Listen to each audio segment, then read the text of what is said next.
Hey there, everyone. Mike Meeback with KTVU, Fox 2 in the Bay Area. We are talking Amazon. We are talking the Better Business Bureau, con artists, scammers, all of it together at once. Lori Wilson joins us once again.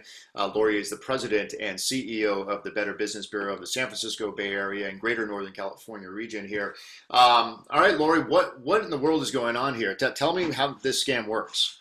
Well, starting late last week, we've started to get calls from people calling back a number that they received a voicemail, basically a recorded message pretending to be from Amazon. So somebody is scamming business. I'm so sorry. No, that's all right. Someone is spoofing the BBB's phone number in order to scam people all across the U.S. We've had 80 to 100 calls just in the last few days. They're getting text or robocalls saying, this is Amazon, someone's trying to use your Prime card to order something. Press 1 to talk to our Amazon fraud detectives. Or they have a fraudulent order and credit card payment, or they need your account information because it's been hacked, calling you about your purchase of an iPhone 10, package was damaged. They're using any variety of reasons to call, and they want you to engage by pressing 1. And usually Amazon, I mean, I use Amazon. I mean, they never really make outbound calls, or maybe they do, but not to get any information from you. Never, never. Amazon tells us, their website tells us that they will never ask you to disclose or verify sensitive personal information. They don't want you to make payments outside of their website. They don't want remote access to your device.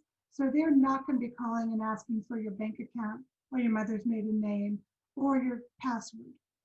So has has this ever happened before with the BBB? I mean, has your number ever been Our spoofed? number, our number hasn't been spoofed. It's really interesting because it really confuses the callers when they're calling the Better Business Bureau. They're Right. thoroughly confused by it. But we're really happy because we can alert these people right away that this is a scam and not to fall for it. So what was the action you guys took when you started realizing this was going on as an organization? Well, the first thing we did was put a message on our recording because the call volume is pretty high. Mhm. And so we put a message on letting people know that this is a scam, be on alert. And, we sent a notification out to the media. Since these calls are coming from all over the US, we want to make sure that people are aware that these calls are happening right now in their neighborhoods. So it's your belief that those parties responsible for this are within our country and not outside, or it could be both? It could be both. Honestly, I don't know. I reported it to the Federal Communications Commission. I haven't heard back. I don't think that it's very easy to find out who's spoofing phone numbers. Let's talk about protecting ourselves, kind of play off this story and what we as consumers can do, again, as we, approach a busy holiday season, albeit under a pandemic kind of umbrella here. But just a couple suggestions, Laura, you could throw out there for all of us that we should be, maybe it's changing your passwords every now and then to other items. Well, what's interesting is, you never you never know for sure when you are potentially the target of a scam. You never know why. In a case like this, these robocalls, I personally think that they're just, dialing every phone number they can reach. They're seeing if they can get a human. This is how a lot of the scams work. They get through to a very small percentage, but usually when they get through, the people will lose money. So this is one way to go about it.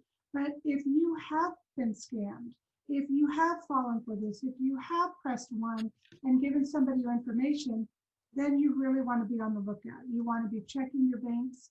You want to be changing all your passwords. You want to, uh, report to the FTC that your information's been compromised. That's really the best thing you can do, as well as filing claims with both bbb.org and with ic3.gov, which is the FBI's website to report these kinds of things. It's really the only way that we can hope to catch the scammers. And it's not bad to actually check your credit report every now and then, right? I mean, there are, I Yeah. mean, you don't get charged, right? There are you can get that for free. You can get your annualcreditreport.com. You can get your 4 times a year. You can get your credit report. Here we are talking about Amazon, and the company's been in the news for another scam too recently, and I wanted to ask you about this too because I wasn't too familiar with it, but I've heard about it. And it's called the brushing scam, and these are boxes just kind of showing up at individuals' homes, addressed to you, but really no return address. What is this scam, and really what's the goal of it for whoever's responsible? Well, I want to say there's two components.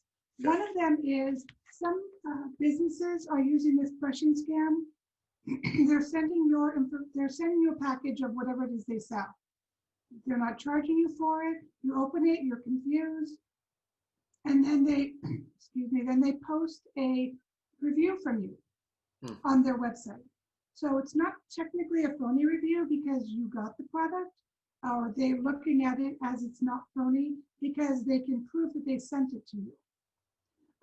You can't, it's hard to prove I've never ordered this.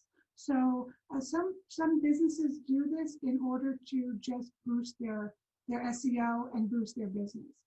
Other times it's a little more ominous. Other times somebody has your information and you want to always, if you're the victim of a brushing scam, you definitely want to keep a close eye on your bank account, and you definitely want to report that your personal information has been victimized. I was going to say, 'tis the season, as we are approaching the holidays, but these days, these scams they're all year round. I mean, they happen every month of the year. Lori Wilson, President and CEO of the BBB in the San Francisco Bay Area. Lori, thanks for your time. I appreciate it. Have a great weekend upcoming here. All right. You too. Thanks, Mike.